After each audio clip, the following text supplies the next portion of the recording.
আল্লাহ আমাদেরকে হেফাজত করুক। নারীদেরকে পথে ঘাটে ইফটিজিং করা, অন্যের মেয়ে, অন্যের স্ত্রীর দিকে, অন্যের মা, অন্যের বোনের দিকে কুনজরে তাকা, খারাপ নজরে তাকা, এটা ইসলামের মধ্যে জায়েজ নেই, সম্পূর্ণ হারাম। জোরে বলেন কথা ঠিক না বেঠিক? আপনারা সেই মাগরিব থেকে আলোচনা শুনতেছেন। আমি আপনাদের সামনে সংক্ষিপ্ত কিছু আলোচনা রাখার জন্য পবিত্র কোরআনুল কারীমের 18তম নাম্বার পারার শেষ সূরাটা হলো সূরাতুল ফুরকান। সূরার নাম কি বলেন? সূরাতুল ফুরকান। পবিত্র কোরআনুল কারীম, এই কোরআনুল কারীমের অনেকগুলো নাম আছে, এর মধ্যে একটা নাম হলো আল ফুরকান। এর মধ্যে একটা নাম কি? আল ফুরকান। ফুরকান শব্দের শাব্দিক অর্থ কি? ফুরকান শব্দের শাব্দিক অর্থ হলো ন্যায় আর অন্যায়ের মাঝে যে জিনিস পার্থক্য তুলে ধরে, এটাকে ফুরকান বলা হয়।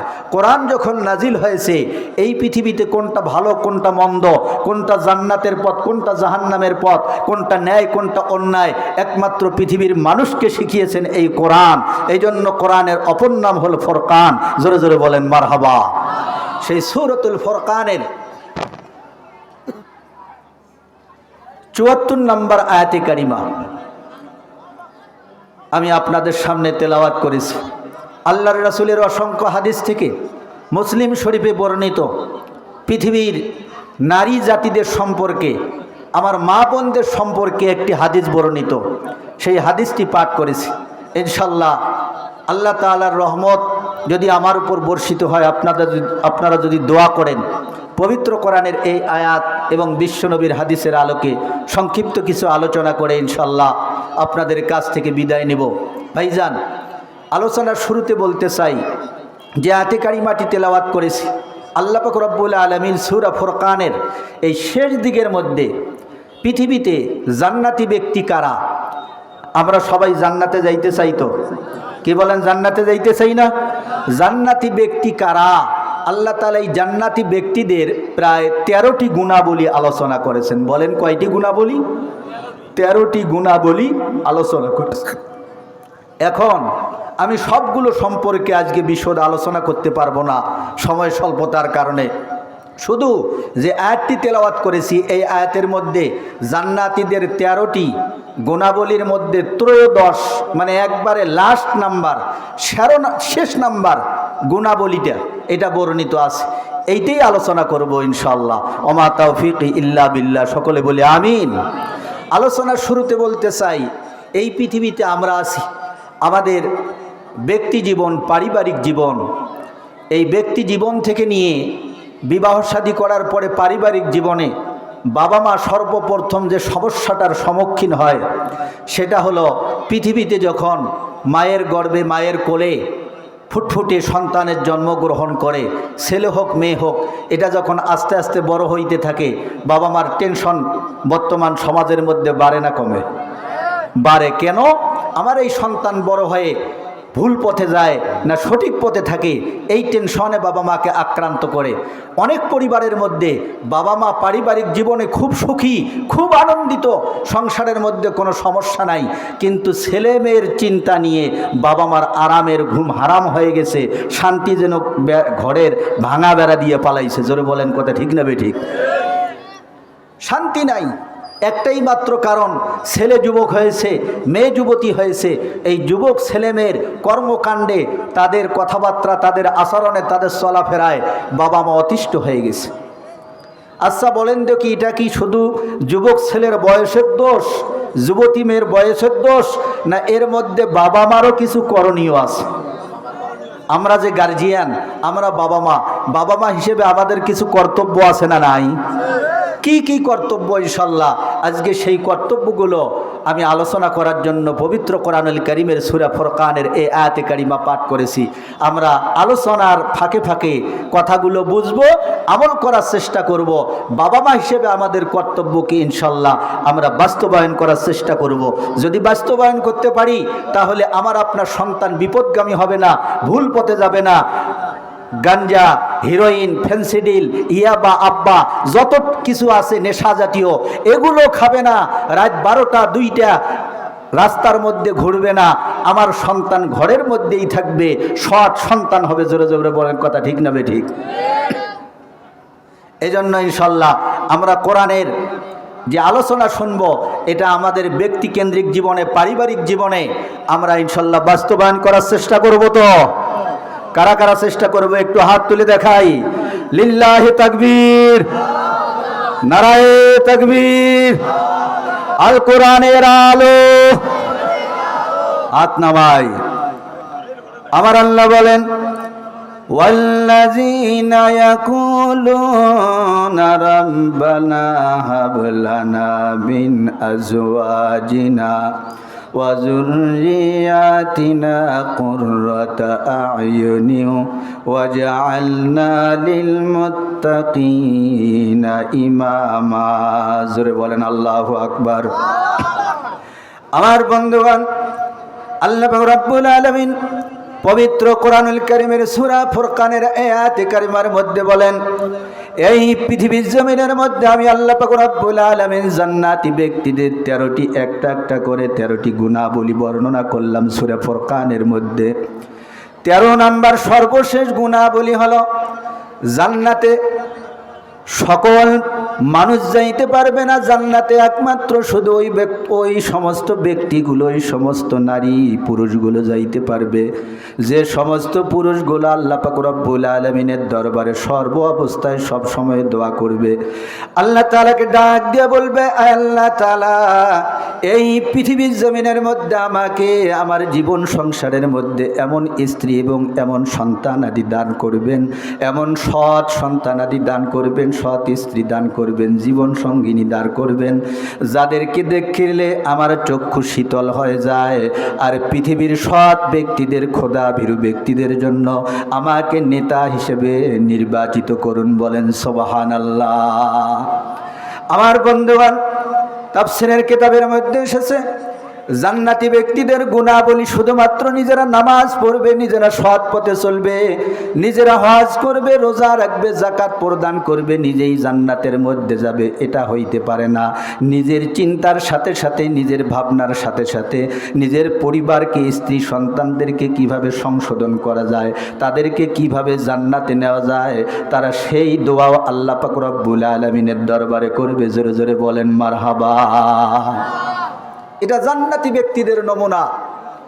বিশ্ববিখ্যাত তাবিঈ হযরতে ইমামে হাসান বসরি রহমতুল্লাহি আলাইহি তাফসীরে মারিফুল কোরআন এই আয়াতের ব্যাখ্যায় বলছেন, জান্নাতি ব্যক্তিরা শুধু নিজেরাই জান্নাতে যাবে না, এটা জান্নাতি ব্যক্তিদের গুণাবলী হইতে পারে না।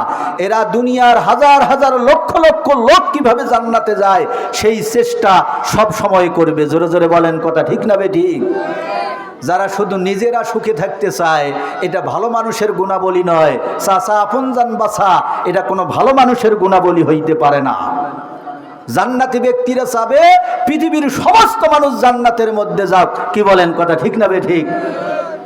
তাহাজ্জুদ গোজার যে ব্যক্তি, সে মনে করে দুনিয়ার সমস্ত মানুষ তাহাজ্জুদ পড়ে, তার চোখে সমস্ত মানুষকে ভালো দেখে। কিন্তু যে ব্যক্তি চোর, রাত 2টার সময় চুরি করে পুকুরের অপর ঘাটের মধ্যে পা ধোয়, বাড়িতে গিয়ে ঘুমাবে, সে মনে করে অপর পারে যারা উজু করতেছে, সে মনে করে আমি এতদিন মনে করতাম এই এলাকার মধ্যে একমাত্র আমি একজন চোর, এখন দেখি আমার মতো আরো চোর আছে। জোরে বলেন নাউজুবিল্লাহ। দুনিয়ার মধ্যে যারা ভালো তারা মনে করে অন্য মানুষদেরকে কিভাবে ভালো করা যায়, সমাজের সমস্ত মানুষ ভালো হয়ে যাক। আর যারা খারাপ তারা মনে করে আমার মতো খারাপ দুনিয়ার সমস্ত মানুষ হয়ে যাক। জোরে বলেন, কথা ঠিক না রে ঠিক? আমার বন্ধুগণ, এজন্য আল্লাহ পাক রব্বুল আলামিন বলেন, জান্নাতি ব্যক্তি পৃথিবীর মধ্যে একমাত্র ওই শ্রেণীর লোকেরা হবে যারা নিজেরা ভালো কাজ করার সঙ্গে সঙ্গে সারা জীবন আল্লাহ তাআলার দরবারে এই দোয়া করবে, এই প্রার্থনা করবে, আল্লাহ তাআলা এই পৃথিবীর জমিনের মধ্যে আমার জীবন সঙ্গিনী, আমার স্ত্রী এবং আমার জীবন সংসারের মধ্যে স্ত্রী আসার পরে যে সমস্ত সন্তান আদি আমাদের জীবন সংসারের মধ্যে হবে, তাদের চরিত্র, তাদের আমল আখলাক এমন করে দাও যাদেরকে দেখলে আমাদের চক্ষু শীতল হয়ে যায়, যাদেরকে দেখলে আমাদের কলিজাটা ঠান্ডা হয়ে যাবে। জোরে জোরে বলেন সুবহানাল্লাহ। ভাইরা আমার, শুধু এই দোয়া করলেই হবে না, সারা জীবন আল্লাহ তাআলার দরবারে দোয়া করলাম কিন্তু নিজের চরিত্র ভালো করলাম না। রাস্তাঘাটে চলাফেরা করতে গিয়ে বেগানা মহিলার সঙ্গে, অন্যের মা বোনের সঙ্গে, স্ত্রীর সঙ্গে আমরা ইফটিজিং করলাম, নজরে, খারাপ নজরের মধ্যে দিকে তাকাইলাম। জোরে বলেন কথা ঠিক না বেঠিক? বেগানা অপরিচিতা মহিলার দিকে নজরে তাকাইটা কি ইসলামের মধ্যে জায়েজ আছে নাকি? কি বলেন, জায়েজ আছে? আল্লাহর রাসূল বলেন, হযরত আলী রাদিয়াল্লাহু তাআলা আনহুকে লক্ষ্য করে, মিশকাত শরীফের হাদিস, ইয়া আলী লা তুতবি'ন নাজরাতা বাদান নাজরাতি ফাইন্না লাকাল উলা ওয়া লাইসা লাকাল আখিরা। একজন মহিলা রাস্তা দিয়ে যাচ্ছে, ভুলবশত তার দিকে তোমার দৃষ্টি যদি পড়ে যায়, তাহলে প্রথম দৃষ্টি পড়ে গেছে, আল্লাহ মাফ করে দিবে, দৃষ্টি ফিরিয়ে নাও। ফাইন্না লাকাল উলা, তোমার জন্য আল্লাহ প্রথমবার দেখা একজন বেগানা নারীর দিকে দৃষ্টি দিছে, এটা আল্লাহ তাআলা মাফ করবে। ওয়ালাইসা লাকাল আখিরা, দ্বিতীয়বার যদি ইচ্ছাকৃতভাবে আবার দেখতে চাও, আল্লাহ মাফ করবে না, সঙ্গে সঙ্গে তোমার আমলনামায় কবিরা গুনাহ লিপিবদ্ধ হবে। বলেন নাউজুবিল্লাহ। আল্লাহ আমাদেরকে হেফাজত করুক। নারীদেরকে পথে ঘাটে ইফটিজিং করা, অন্যের মেয়ে, অন্যের স্ত্রীর দিকে, অন্যের মা, অন্যের বোনের দিকে কুনজরে তাকা, খারাপ নজরে তাকা, এটা ইসলামের মধ্যে জায়েজ নেই, সম্পূর্ণ হারাম। জোরে বলেন কথা ঠিক না বেঠিক? কেমন খারাপ লাগবে এটা আপনাদের জন্য? আমার বন্ধুগণ, হাদিস শরীফের মধ্যে আছে, বিশ্বনবী বলেন, বিশ্বনবীর হাদিসের মধ্যে আছে, একজন সাহাবী ছিলেন, বিশ্বনবীর সাহাবীদের মধ্যে একজন সাহাবী ছিলেন। ওই সাহাবী ইসলাম ধর্ম গ্রহণ করার পরে বিশ্বনবীকে ডাক দিয়ে বললেন, ইয়া রাসূলুল্লাহ, ইয়া হাবিবাল্লাহ, আমি মুসলমান হয়েছি, ইসলাম ধর্ম গ্রহণ করেছি, নামাজ পড়বো, রোজা রাখবো, হজ করব, যাকাত প্রদান করব, ইসলামের জন্য জিহাদ করব, জীবন বিসর্জন দিব, নিজের মাল সম্পদ সব কোরবান করে দিব, উৎসর্গ করে দিব, কিন্তু একটা জিনিস আমি ছাড়তে পারবো না। আল্লাহর রাসূল বলেন, কোন জিনিসটা ছাড়তে পারবা না? কয়, আমি যখন অমুসলিম ছিলাম ওই সময় আমি অন্য নারীর দিকে নজরে তাকাইতাম, অন্য নারীদের সঙ্গে জিনা ব্যভিচার কুকর্মের মধ্যে লিপ্ত হইতাম। মুসলমান হয়েছি, এখনো আমি এই কাজটা পরিহার করতে পারবো না, বাদ দিতে পারবো না। বিশ্বনবী ডাক দিয়ে বলেন, সাহাবীরে, তোমাকে এই কাজের জন্য পারমিশন দিতে পারবো, অনুমতি দিতে পারবো, কিন্তু শর্ত হলো তুমি যে মহিলার দিকে, যে মেয়ের দিকে কুনজরে, বদনজরে তাকাবা, যার সঙ্গে জিনা ব্যভিচার কুকর্মের জন্য লিপ্ত হবা, ওই মহিলাও তো কারো বোন, কারো মা, কারো স্ত্রী, কারো ভগ্নী। জোরে বলেন কথা ঠিক না বেঠিক? সুতরাং তুমি যেমন অন্যের স্ত্রীর দিকে তাকাবা, অন্যের স্ত্রীর সঙ্গে জিনা ব্যভিচার কুকর্মের মধ্যে লিপ্ত হবা, অন্যের মেয়ের সঙ্গে জিনা ব্যভিচারের মধ্যে লিপ্ত হবা, অন্যের ভাতিজির সঙ্গে, অন্যের বোনের সঙ্গে লিপ্ত হবা, আমিও সাহাবীদেরকে অনুমতি দিব, যুবকদেরকে অনুমতি দিব, আদেশ করব, তোমার মায়ের সঙ্গে কেউ খারাপ কাজ করবে, তোমার বোনের সঙ্গে খারাপ কাজ করবে, তোমার মেয়ের সঙ্গে খারাপ কাজ করবে, তোমার ভাতিজির সঙ্গে খারাপ কাজ করবে, তোমার কেমন লাগবে? সাহাবী বলেন, ইয়া রাসূলুল্লাহ, ইয়া হাবিবাল্লাহ, এটা তো কখনো আমি অনুমতি দিতে পারি না, আমার মাথা খারাপ হয়ে যাবে, আমি সামনে যা পাবো সেটা দিয়ে ওই ব্যক্তিকে আঘাত করব। বলেন সুবহানাল্লাহ।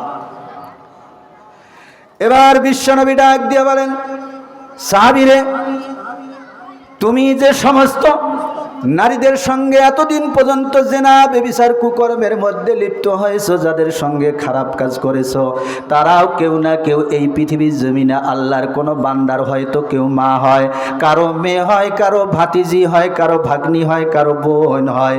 তোমার মনের মধ্যে তোমার স্ত্রী, তোমার মেয়ে, তোমার বোন, তোমার মায়ের সঙ্গে কুকর্মে লিপ্ত হইলে তোমার মনটা যেমন খারাপ হয়, তোমার কলিজার মধ্যে আঘাত লাগে, ওই সমস্ত পুরুষদেরও কলিজার মধ্যে আঘাত লাগে, তাদেরও মনটা খারাপ হয়ে যায়। সঙ্গে সঙ্গে বিশ্বনবীর সাহাবী বিশ্বনবীর কাছে তওবা করে বিশ্বনবীকে ডাক দিয়ে বলেন, ইয়া রাসূলুল্লাহ, ইয়া হাবিবাল্লাহ, আপনার কাছে আমি আজকে তওবা করে গেলাম, প্রতিশ্রুতি করলাম, অঙ্গীকারবদ্ধ হইলাম, এই পৃথিবীর জমিনের মধ্যে আল্লাহ পাক রব্বুল আলামিন আমাকে যতদিন হায়াত দান করবে, কোনো মহিলার সঙ্গে, কারো মায়ের সঙ্গে, বোনের সঙ্গে, কারো স্ত্রীর সঙ্গে, কারো মেয়ের দিকে কুনজরে তাকা তো দূরের কথা, জিনা ব্যভিচার কুকর্মের মধ্যে লিপ্ত হওয়া তো দূরের কথা, আমি তাদের দিকে কুদৃষ্টিতে তাকাবো না। জোরে জোরে বলেন সুবহানাল্লাহ। কুদৃষ্টিতে তাকাবো না। কিন্তু আমাদের সমাজের মধ্যে বর্তমান যুব সমাজ আমাদের একটা বেদি হয়ে গেছে। এই বেদি চরম আকার ধারণ করছে। রাস্তা দিয়ে মেয়েরা যাইতে পারে না যুবকদের ইভটিজিংয়ের কারণে। জোরে বলেন কথা ঠিক না বে ঠিক? কারণ সমাজের মধ্যে কুত্তা মার্কা কিছু মানুষ আছে, যেমন মুরুগ মার্কা কিছু মানুষ আছে। মুরুগের খাসলত কি, বৈশিষ্ট্য কি জানেন আপনারা? সৃষ্টিগতভাবে এই পাড়ার মধ্যে যে মুরুগটি আছে এই গ্রামের মধ্যে, সে সকালবেলা যখন ঘর থেকে বাইর হবে, ঘর থেকে বাইর হওয়ার সাথে সাথে তার সামনে যত মুরগি পড়বে সে মনে করে সমস্ত এলাকার সমস্ত মুরগি আমার স্ত্রী, সব আমার বউ। যারে সামনে পাবে তার পিছনে ধাওয়া করবে। দেখবেন আপনারা কথা ঠিক না বে ঠিক? আমাদের সমাজের মধ্যে এরকম মুরগা মার্কা কিছু পুরুষ আছে। রাস্তাঘাটে, পথে ঘাটে, গ্রামে গঞ্জে, শহরে বন্দরে, যেখানেই তারা নারীদেরকে দেখতে পায় মনে করে এইটাই আমার স্ত্রী। বলেন নাউজুবিল্লাহ। কি কথা ঠিক না বে ঠিক? আল্লাহ তাআলা আমাদের যুব সমাজদেরকে হেফাজত করুক, সবাই বলে আমিন। এই জন্য সুন্দর স্ত্রী জীবন সঙ্গিনী পাইতে হলে আল্লাহর কাছে এই দোয়া করবে। এই দোয়া বাস্তবায়ন হইতে হলে, জীবন সংসারে সুন্দর সন্তানাদি পাইতে হলে, আমার আপনার ছেলেমেয়েরা জান্নাতি হোক, সৎ হোক, এই জন্য নিজেদেরকেও সৎ থাকতে হবে, নিজেদের সতীত্বকে হেফাজত করতে হবে। জোরে বলেন কথা ঠিক না বে ঠিক? নিজেরা যদি সৎ হই, নিজে জীবনে ধর্ষণের সেঞ্চুরি করছে কি শোনেন কিনা আপনারা? আজ থেকে কয়েক বছর আগে জাহাঙ্গীরনগর বিশ্ববিদ্যালয়ের মধ্যে এক দলের, নাম বলবো না, হয়তো ওই দলের লোক থাকলে মন খারাপ করবে, বাংলাদেশের একটা প্রসিদ্ধ দল, এই দলের অঙ্গ সংগঠনের এক ছাত্র জাহাঙ্গীরনগর বিশ্ববিদ্যালয়ের মধ্যে, জগন্নাথ বিশ্ববিদ্যালয়ের মধ্যে ধর্ষণের সেঞ্চুরি উদযাপন করছে। অর্থাৎ সে 100 মেয়েদেরকে ধর্ষিত করছে। বলেন নাউজুবিল্লাহ। বাংলাদেশের মধ্যে যুবকরা এরকম করে, আমরা যদি এরকম করি, মা বোনদের দিকে কুদৃষ্টি দিয়ে তাকাই, তাহলে আমরা এই কাজ করলে আমার আপনার জীবন সংসারে জীবন সঙ্গিনী স্ত্রী সে কি ভালো আসবে? বলেন ভালো আসবে? আপনি যেমন নষ্ট, আল্লাহ তাআলা আপনার ভাগ্যে ওই নষ্ট আর একটা রেখে দিয়েছে।